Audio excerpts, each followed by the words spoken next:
ધીરુભાઈએ પહેલા દિવસે કીધું હતું કે વીજળીનો ચમકારો છે 9 દિવસનો, આમાં મોતીડું પરવવું હોય તો પરોવી લેવાય.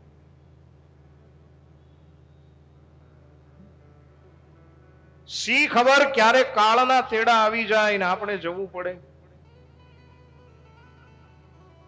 તમને હું એક વાત કહું કે કોરોનાની અંદર જેટલા માણસો મૃત્યુ પામ્યા છે, એક વખત દિલ માથે હાથ મૂકી અને એક વખત ભગવાનને પૂછો, એક વખત તમારી જાતને પૂછો કે એ કોરોનાની અંદર જેટલા મૃત્યુ થયા એમાં કદાચ આપણો વારો આવી ગયો હોત તો આપણે અહીંયા બેસીને કથા સાંભળી શકત? નહીં.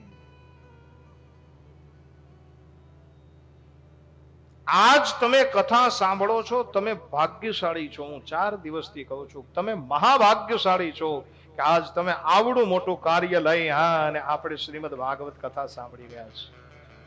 ઈશ્વરનો પહાડ માનો. અને જો કોરોના જેવા કાળમાંથી પણ જો આપણને ભગવાને બચાવી લીધા હોય, આપણે જીવિત હોઈએ તો સત્કર્મ કરી લેવાય.